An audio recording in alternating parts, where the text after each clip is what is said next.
नमस्ते प्रणाम। हम हैं बुलेट बेदर्दी। रउआ देख रहल बानी यापन यूट्यूब चैनल बेदर्दी हंगामा। तो आज के कविता बा बकरिया हीरो लोग खाती। बकरिया हीरो हम वही लोग के कहिले जे 5 रुपया का शिखर ले लो मुंह में डाल के बकरी जैसन चलावत फिर लो, वही लोग हम बकरिया हीरो कहिले। तो आई शुरू कर जाओ आज के कविता। 5 रुपया दाम बा नुकसान करे के काम बा, 5 रुपया दाम बा नुकसान करे के काम बा। जन भुजिए पवित्र ह नाम एकर शिखर ह, मुंह में डाल चबावल जाला, कैंसर के बोलावल जाला। माना तना लोग भयल एकर बा भूखिया, बेचे वाला मुरू क खाए वाला चुतिया। जिंदगी जियान करे बड़ी परेशान करे, जिंदगी जियान करे बड़ी परेशान करे। फेफड़ा सुखावे जरावे कॉलेज के बनावे, सूरा की त किडनी में छेद के खइला के एकरा से होला बीमारी, करावे में इलाजे बेचाला घड़ारी।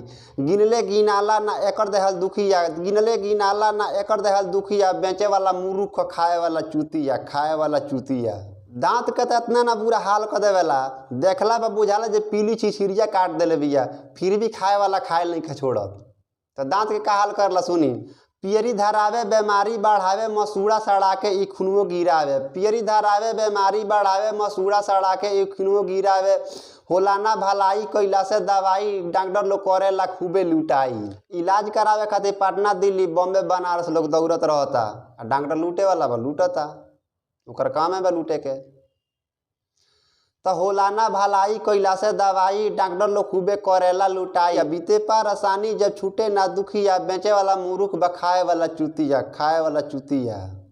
एकरा के खाला से जल्दी से जाला, फिर भी ना लोगवा खाए में डेराला। कहतनी साचे ना बानी बोला कड़ा, गूगल पर सर्च करके देखा कया कड़ा। ज़्यादा इस्तेमाल भाई एकर लोग करता, हर घंटा 150 से ज़्यादा लोग मरता। सुधरे ना लोग भयल एकर बा भूखिया, सुधरे ना लोग भयल एकर बा भूखिया। बेचे वाला मुरुख खाए वाला चुतिया, खाए वाला चुतिया।